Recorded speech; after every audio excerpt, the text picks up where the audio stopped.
Alan, how many people were in that press box last night? Oh, I don't really know how many total. Maybe 50, I'd guess. It's a pretty big press box. It's huge. Yeah. There were, I think maybe there were about 10 Pittsburgh guys. Maybe not. It was Ray, Joe, Mark, Dan and Dale, me, Anthony, Bo, and Sean. Might have missed one. It looks like our first guest is almost ready to join us, Vincent Davis, fresh off 2 touchdowns on Saturday, number 22. And once we get that unmuted, we'll get this on the show on the road.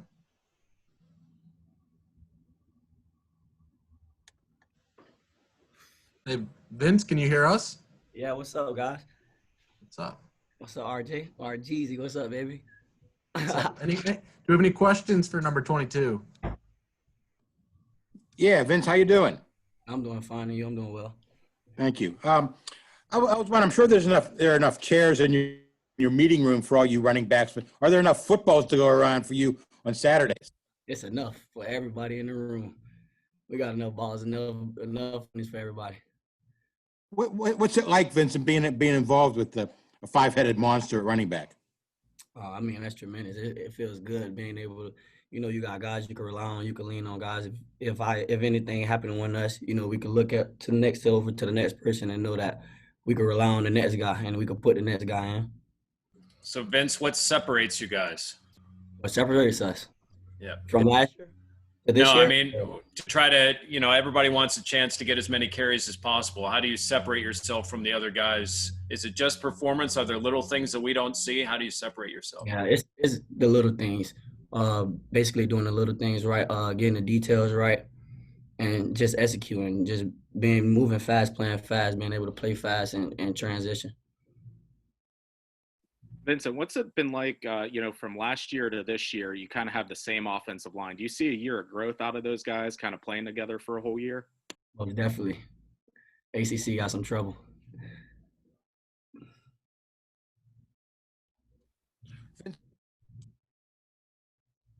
I can't hear you. You buffering right now. It is frozen. Yeah, it looks like Jerry froze. Vince, wanted to ask you, now that you've had time to look over the tape, you made a lot of guys miss on Saturday. But now that you've had to look at the tape, what are some of the things you appreciate about what you did right, and maybe some things that you saw that you're like, hey, I need to work on that for next week? Basically all the fundamentals. It's not just one thing that I need to work on. It's basically being able to practice. Oh, okay, I did this right. Now I need to get it better. Now I need to work on that, and whatever else I didn't use, I want to focus on that because I didn't use that weekend. This weekend. Vincent, Deuce said after the game, one of the things they're looking for the running backs is sometimes we block 3 yards and get 3 yards. They want to block 3 yards and get 8. I'm guessing that looks different for different guys. Maybe a bigger guy, it might be breaking tackles. Maybe for a guy like you, it might be making guys miss. How do you work on that part of your game? What do you do to try to, take on those unblocked guys in those situations? In our room, anybody can make a guy miss. But basically setting up blocks, basically doing everything right. Setting up blocks, and just executing the play, running full speed, doing what you're supposed to do, getting to point A and point B. Vincent, what kind of stands out about the Syracuse defensive front, and what kind of challenges do you see out of them? Those guys, they play physical. Those guys are very physical. It's a different defense. They run something different out we're not used to seeing. So, we have a lot of preparation this week, going into this week for those guys. But those guys are a very fast group. They're fast and physical. I give those guys that. They're very fast and physical.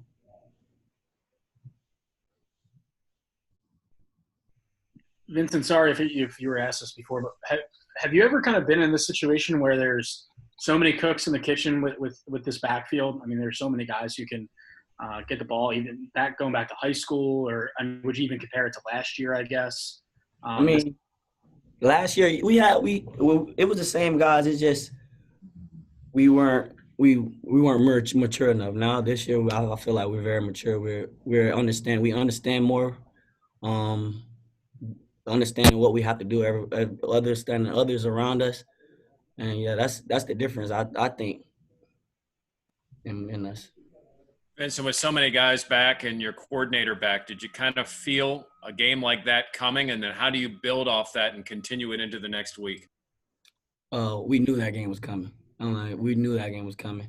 And how we're gonna build off that week is we're gonna leave that week and last week. We're gonna start talking about that last week, and we're gonna face these guys this week. They got to see us this week. How was it not to go out?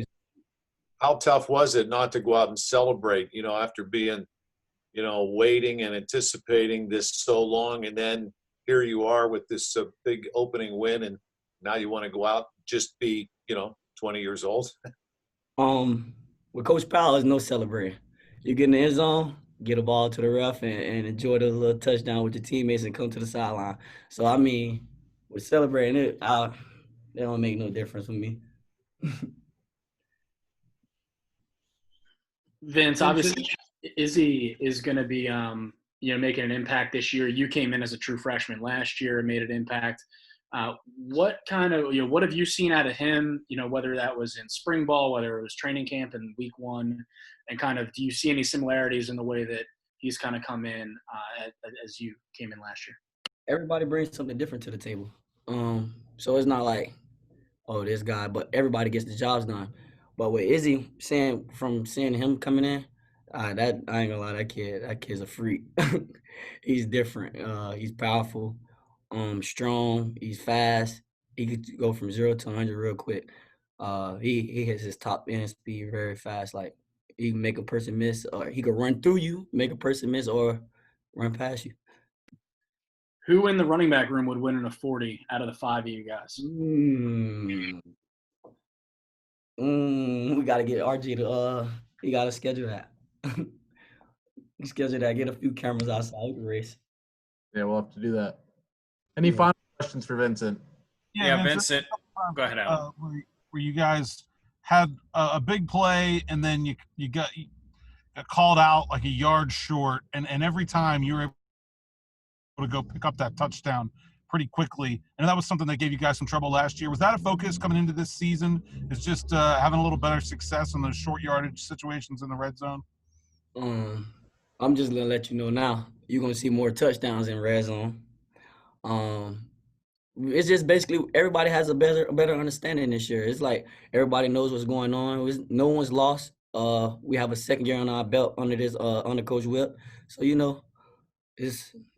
you're going to see a lot of touchdowns. There's going to be a lot of celebrating, and that's what y'all want to see. Y'all see a lot of celebrating this year.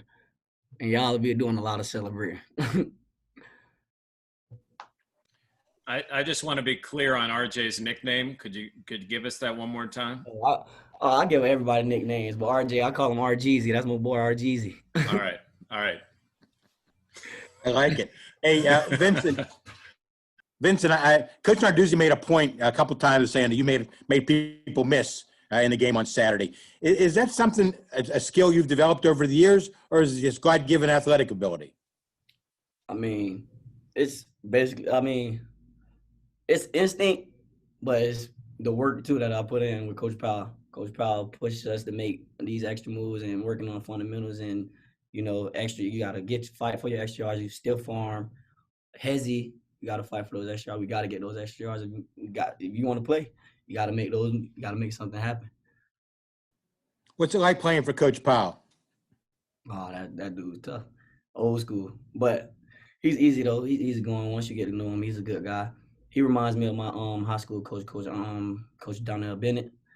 Those guys, they just like on me heavy. Like, oh my God. Oh, those guys on me heavy. Like, give me a breather. But it's worth it. I don't need a breather. You need to stay on me all years. He's building me into a great guy.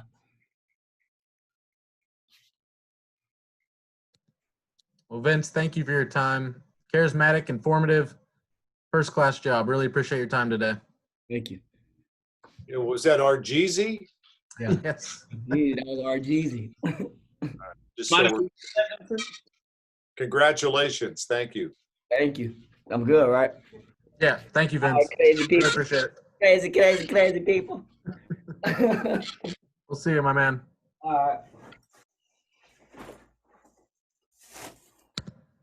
That was a great start. We'll have Coach Powell and Jake Cradle here shortly. Thank you all for joining us today. And what a great personality. Oh, tremendous. I need to change my Thanks, Zoom Jeezy. to RGZ. Yeah. That's going to stick. I've heard Arj and Raj, but I've never heard RGZ before, but I'll take it. How about E. Jeezy, your coworker?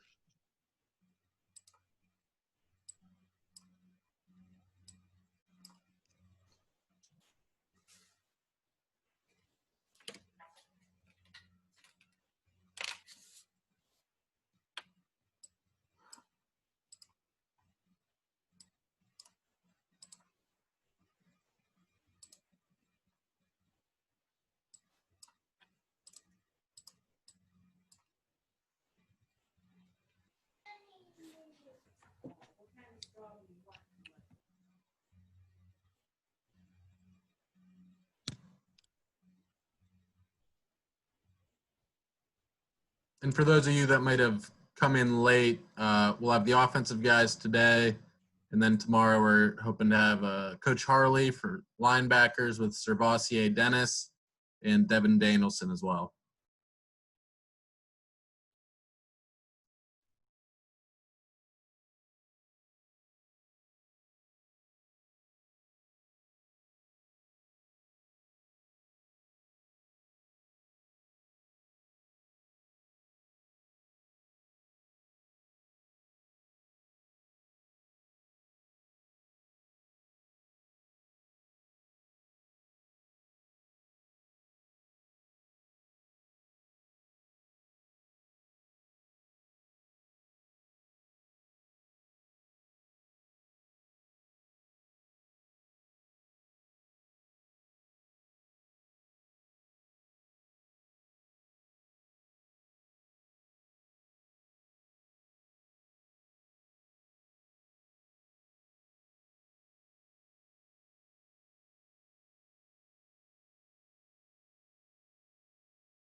Looks like we have running backs coach and special teams coordinator Andre Powell joining us. Coach Powell, can you hear us? I can. How are you going? How you guys doing? Not as good as you. Oh, well, Although we talked to Vincent and he says you're old school, coach, with a smile. what does that mean? I think he meant That I'm old and I went to school? I think he meant he appreciates the level of instruction and discipline, but you have quite a stable of running backs. What was your assessment of what you saw Saturday from your squad? It was solid. Our guys played sound. There were very few mental errors. There were some that we got to get corrected. Our three main jobs. Number one is protect the football. And we were able to do that. The second thing, our second job is to protect the quarterback, and we did that pretty well. The third thing that our job is to extend plays. So, for example, if our line blocks a 4-yard play and we can only get 4 yards, then that's way below the bar. So we did not extend plays as well as I would have liked to have seen, and that's one area that we continue to work on. Andre, that term old school gets thrown around a lot. And I was wondering in your mind, what does that mean when a younger guy talks about a coach being old school? He talked about Vincent's high school coach was also old school. What does it mean in your mind? I think it means you tell the truth. I mean, you tell it the way it is. That was good. That wasn't good enough. That's not the bar. You just teach and coach and really just be yourself. Most guys coached the way they were coached. And, I played for Coach Maller and that staff in Indiana. So they were tough guys. But really the biggest thing you got to do is you got to be a great teacher. You got to be able to, sell the game plan through a conceptual standpoint. And then you got to somehow get your guys to play hard. And for Vince, the way I reach him may be differently than the way I reach Sibley. So you got to figure out which guy responds to what method best and go with that. Some guys you got to hug, some guys you got to be very stern with. What are the biggest differences you see from Vince Davis as a freshman to Vince Davis as a sophomore? Well, Vince was a good player as a freshman. He got hurt and set him back. But the biggest difference between Vince and all the guys is how much knowledge they've acquired. When you come in as a freshman, those guys come in June most of the time. And, that's about the time the coaches go on vacation. And then you come back, you start training camp. So really, when you get to training camp, if a kid gets 12 plays in practice, for example, he's probably only going to, at the best, do half of them right because they just don't know. The transition from high school to college, the volume of things that you are required to know is so much greater. And it takes time. And so kids memorize, they memorize things, but memorizing is not knowing you because until you know the whys of what you're doing, you really don't know. So through all the Zoom meetings we had when we couldn't be in front of them, we really focused on raising the knowledge of our players. And I think particularly in my room, those guys have done a good job. Andre, go ahead, John. I know it's just week one, but 5 rushing touchdowns within the red zone area, which was an area of concern, I guess, last year. How, as the running back coach, how, kind of encouraged are you, I guess, at that commitment to the run in the red zone and then knowing that your guys finished off those drives? Well, last year, after losing some really good running backs and some really good linemen, our team was physically geared better to attack people through the air. We had receivers that were more ready to play at a play-winning football than the guys that were in my room, particularly with the offensive line. They were maturing. So now we got everyone back. We got a good group, a talented group of receivers. We got a quarterback back. Excuse me. We've got an offensive line that's been together now for a while, and of course the guys in my room. So I think Coach Whipple is more comfortable dialing up a run now. Last year you could dial up a run and get 2 yards, or you could drop back and throw it up to Tayseer or one of those guys, or Frenchie who caught 100 balls. And if I was calling plays, I probably would have felt the same.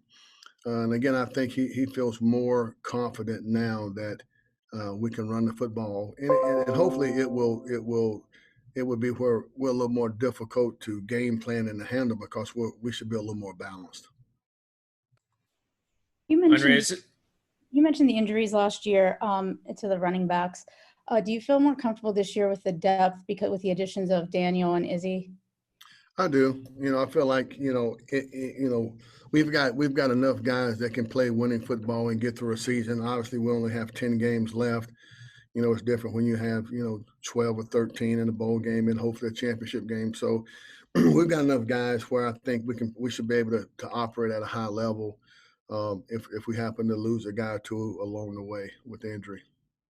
Andre, do you view it as purely riding the hot hand as to who is going to get a bulk of carries in a game, and that could change week to week? Is it situational? How do you view how the distribution is going to play out? It's always that way, but Saturday, we just want to let the guys play, and again, it'll be more streamlined now, I would imagine, because we're grading things. The guys know that it's going to be based on if you protect the ball, if you protect the quarterback, and if you can extend plays. So if you can do those three things, you're going to play more than guys that don't, and it's pretty simple. And then again, if a guy gets hot in the game, then we'll ride him, because although we have packages of plays, everybody in the room is responsible for every offensive play. So if we get into a heavy package, that could be Vince. If we get into an empty package where we're throwing the football, that could be Sibley or any of those guys. So they're responsible for everything. But it's going to be guys who can help us win and play winning football. Andre, in your experience as a special teams coach, how many times have you had a true freshman as your opening day return man, and how good can Jordan Addison be in that role? Well, the first time I had one was at North Carolina, Brandon Tate. And, of course, Brandon Tate played with the Patriots and played with the Bengals, played a long time. And I was new at coordinating special teams in that era. And the guy who was handling the return game for me kept saying, "Hey, Brandon's the best. Brandon Tate's the best." I'm like, "Hey, dude, I'm not playing a freshman. It's out of the question." So as we got closer to the game, he convinced me Brandon was the guy. And if I'm not mistaken, the first touchdown he returned was a touchdown. So I'm confident with it. I like it a lot, because if you get a guy that's trained and a guy that's confident at doing it, you got him for a number of years. So I'm good with it. He's smart. He can make good decisions with the football. I don't think he'll put us in harm's way. We've played some young guys back there before, and they've done some things that made it a little more difficult for us. But he's a very conscientious kid, and I think he's real smart, and I think he'll do a good job for us. Coach, when you're dealing with this many running backs, you mentioned things like packages of plays. Do you look for differentiated skill sets? Do you look for, maybe this guy's really good at a certain part of the game, and then try to find a way how you can use that to get him into the game for at least a few plays, even if somebody else is going to get the bulk of the carries that day? Well, to be honest, I like two kind of backs: big old good ones and good old big ones. You know what I'm saying? So, you look for guys. You look for the guys that can do the most things. You look for guys that can do things you can't coach. Okay, so like if a guy runs a 4.40, you can't coach that. So you look for guys that can do that. A guy that has a knack for breaking tackles. You look for those types of things. So again, everyone has five backs. You can go to any school in this conference, and they all have five backs. They may be staggered a little different in their ages, but everyone's got five. And I'm not for sure that you'll see five every week. And so I'm just happy. Some guys, they got five and they don't have five they can put in the game. We're very fortunate. We have five. We can put five in the game and still play winning football. So I'm not going to get, overly excited about the performance last week. Because soon as I got in the locker room, I started thinking about Syracuse, and so I was fortunate. We're fortunate. They played well, and we'll see how they play this week. Andre, what's the unique challenge in trying to run against that 3-3-5? Well, these guys present some unique challenges because they never sit still. They're always slanting and twisting and pressuring, and you got the secondary. Normally you want to get the ball to the edge and make the corner tackle, but their corners are gigantic in terms of corners. I mean, they're huge in the secondary, and of course they've got the safety who's All-American. But they do a tremendous job making it difficult for you to get on track and target plays because of all the movement that they do. So that's a unique challenge for us. Coach is always talking about getting 3% better. With the consistency of having an offensive coordinator for a second year, how much more can you advance with how much more does that open up the play opportunities and the comprehension of your backs and other skill players? Well, I think it's, one of the things that being here for the second year is kids really understand the whys. We call a play and they have an assignment, and a lot of times they don't understand why. It's a reason why you, as a back, you run to the flat so you can open the curl. Before they just knew I run to the flat. They didn't understand I got to get my out there in a hurry so the quarterback can see if the flat defender does this, so on and so forth. So our guys have gotten better. They've really, grasped this offense, and I think all the coaches know now. We know how Whipple thinks, and we know how he goes about doing his business. So just like any new coordinator, you learn, you don't have to think like him, but you got to know how he thinks. You know what I'm saying? So I think everyone's a lot more comfortable, and again, with more maturity at the line and more maturity at my position, I think we can be more balanced and can do more things now. I want to ask you about Todd Sibley, and he blocked the punt the other day. What does he bring as a special teams guy, and in addition to what he does in your running back room? Well, Sibley can run. I mean, he can move. And Sibley, the only thing Sibley did was just exactly what we asked him to do, just rush and come off the edge of the shield and reach with his near hand. And, Sibley's a smart kid. He's a conscientious kid. He plays on the punt team. He's a part of every special team except field goal and field goal block. And then when you get a group of kids that are smart and can understand conceptually and can play more than one position, that's just a plus. I mean, Sibley came into the game. He was a backup on punt return, and ended up, being a special teams player of the game. He played on kickoff, made a tackle. He was a backup on kickoff and went right down the field and did exactly what he was supposed to do and made a tackle. And there was a number of other kids that did that. So I'm excited about the kids we have on special teams. We're probably the most talented group of kids we've had. Their attitude has been fantastic. They're in my office every morning trying to get a little bit better there. So they come out early and work on fundamentals.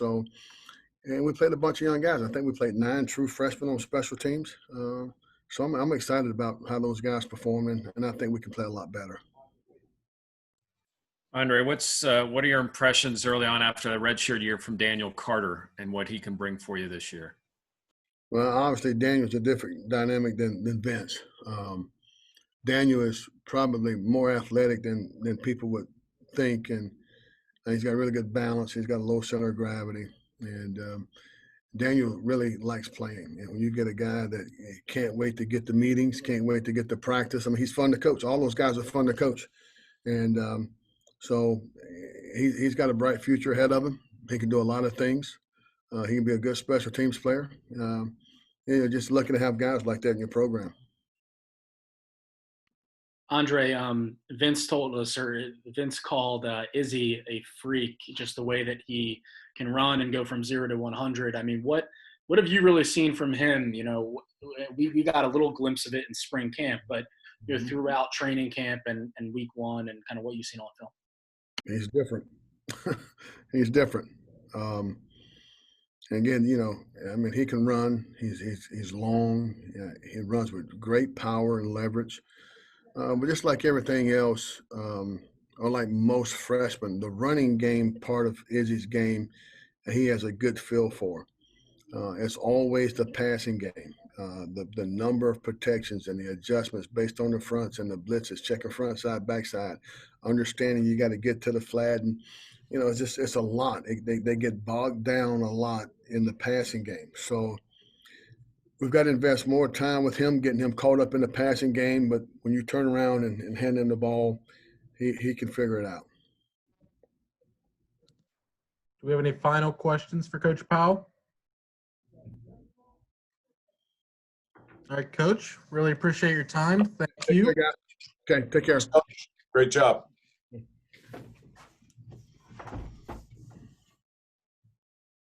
And our final guest today will be offensive lineman Jake Cradle, who's in the Pro Football Focus National Team of the Week and also graded out very highly amongst the coaches. We'll be back with Jake shortly.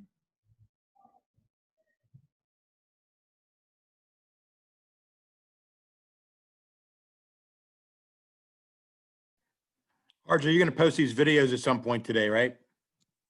Yep, I'll clip off each one and post them on YouTube. And we have been just sending out the entire download link to you guys as well, whenever that's ready.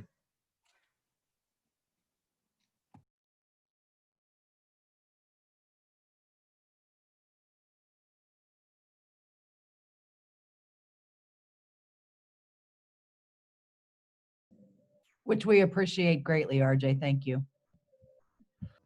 Of course. This is a new normal. But week 2, we're rolling here.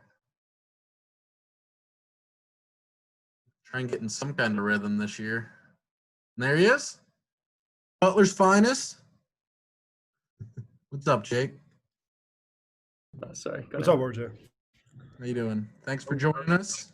Offensive lineman number 53, Jake Cradle. Questions for Jake. Hi, Jake. How do you feel the offensive line has improved since last season? I think it's improved tremendously. I mean, we've made a big emphasis on running off the ball and being more physical in the run game. And pass pro, just, protecting Kenny and giving him time in the pocket to, step up and make plays like he did on Saturday. But honestly, just having us all, the experience from last year was huge for all 5 of us. And I feel like we're just going to keep getting better each week. That's our goal. No, it's early, but week 1, you guys had 5 rushing touchdowns within, really the 10-yard line.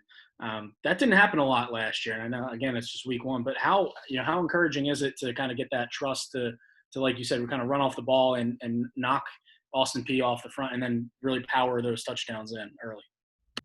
I mean, I think that's awesome. I mean, if we can get the ball in the red zone anytime and, score with a rushing touchdown, that's huge. I mean, that's just a testament to us up front, getting the job done and opening up holes for all 5 running backs that we have that, all produce, big numbers. So, I mean, it's just great. I love, scoring with the touchdown. Jake, Jimmy was telling us last year how disappointed he was and that the line was of the performance of last year. And you guys were really determined coming into this season. What was the off season like, even virtually? And what was the mindset of you guys and bettering last year? Oh, it was great. Having those Zooms meetings, they weren't the best, but it was great to be on the Zoom meetings with Coach Borbs and learning defensive fronts, learning defensive coverages and stuff like that. And our IQ definitely grew. I know my IQ definitely grew in the defensive side of the ball, which was awesome. And then kind of like just scheming stuff up and, being able to learn the run game better, the pass pro and everything like that. But the offseason was huge just for our growth as a unit, offensive line. I mean, it was tremendous. Jake, what's it like? Go ahead, Alan. What do you make of the 3-3 front Syracuse has, and do they stack it? Do they shade it? Do they do some different things with it? Oh, they do a bunch of different stuff with it. They have a lot of on the guards, just 2 techniques, head up on us and stuff like that. They have a lot of odd tight, stuff like that, odd front. So like they have a lot of stunts out of each front. So it's gonna be interesting to see a bunch of different fronts, this weekend, and picking up all the twists they're gonna throw our way and stuff like that. So it's gonna be it's going to be good work. Is there something to be said for, blocking for 5 different backs? And is it challenging? Do you kind of know who's back there and know their tendencies? Honestly, it's not challenging at all. It's just we do our job, and if we do our job good enough, those backs we know have a great day, and that's the way I look at it. Like, I love all 5 of those backs. They all have kind of like a different style, but I mean, it's awesome blocking for all 5 of them because they all make plays. If the hole is there, they're going to hit and run. So I mean, I enjoy blocking for each one of those guys. Jake, playing on the offensive line isn't easy. All the stunts you have to be aware of and everything else. You earned your job as a starting job as a sophomore. How difficult was it for you to pick up what is an offensive lineman at this level? Wait, can you say that again? I was just wondering how difficult it was for you to pick up what you have to learn as an offensive lineman at this level, seeing that you're starting as a sophomore. Oh yeah, I mean, it was a lot I had to pick up at first. Like coming in as a true freshman, I had no idea like all the stuff that went into it. I didn't know about the pass pro because we didn't really pass much at my high school. We just ran the ball and all the gap schemes, wide zones, inside zones. So picking up on all the scheme stuff it took me about a year and a half, like a good year and a half. And then last year when I got my time like to step up it was huge to get that experience and like the game planning and stuff like that, coming in late nights with Jimmy and Jimmy teaching me a bunch of like different things, like what to look for, like watch the safeties, how they roll and where you can see the pressures from. So like it was a lot to pick up on, but having Jimmy and Bryce, in the room was very crucial for me to grow and become a better offensive lineman. Last year you were kind of playing the same position as Gabe at right guard, kind of both working there together. What's it like, having them next to you as a tackle and kind of working together? Oh, that's awesome. I love having Gabe, play right beside me because we've been playing together since my freshman year. We were on like threes together, and then now we're worked our way up, and now playing together on the ones it's awesome. Gabe's a heck of a player. He's a tough in the run game and pretty stout in the pass game. So it's great having that trust in him and he having that trust in myself. Jake, do you guys, as an offensive line, feel like you took a step week 1 in the run game? And I guess where do you go from here now? How do you guys build on it?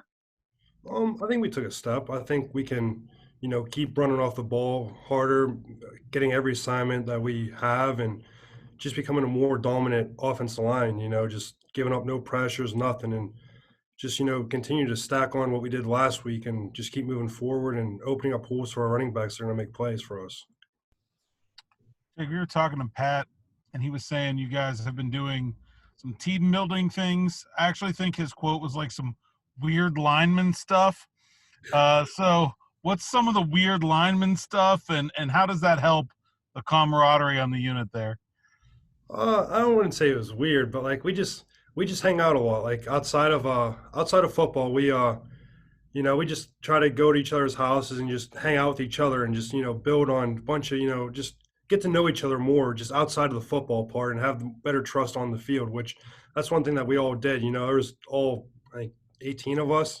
We'd always, go to Jimmy's house for a little cookout or something like that, or go different places and just become a closer, tight-knit offensive line, which has really helped to, transpire onto the field. Mentioned you guys like to wear the same stinky, smelly shirt all the time. Are you doing any wash these days?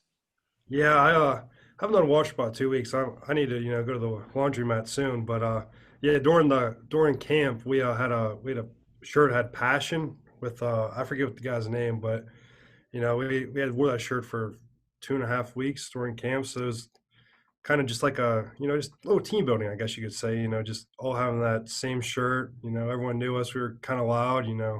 Just having a little chance and stuff like that. But making sure everyone knew we were there. How bad did that smell? I gotta be honest with you. It didn't smell that bad for the first week and a half, but 2 weeks started to, get a little linger and stuff like that. But we didn't wear it like during practice, so that was kind of nice. So when we weren't sweating, we were, we had it on. Jake, do you guys does Syracuse feel like a rivalry game for you guys? Yeah, definitely.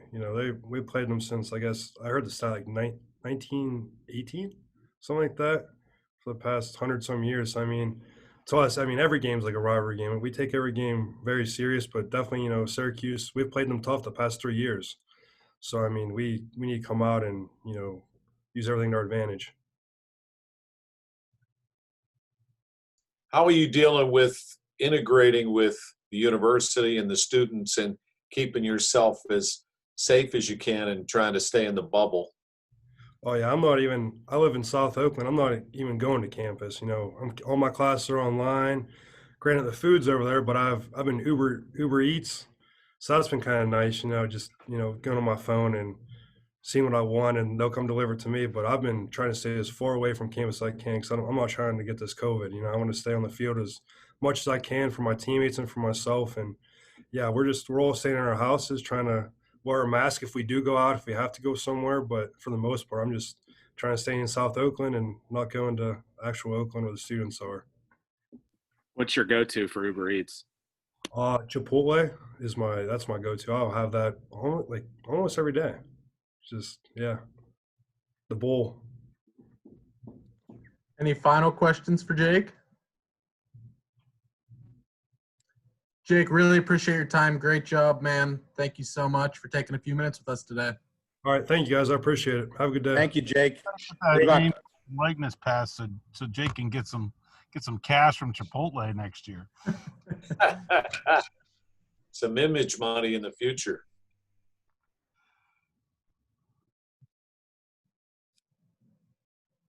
All right. Well, thank you all for joining us today. Those are 3 great guests. Appreciate everyone sticking around for that. And like I said, we'll post these to YouTube and we'll send out the download link to you guys once we have it. Thanks, RGZ. Thanks.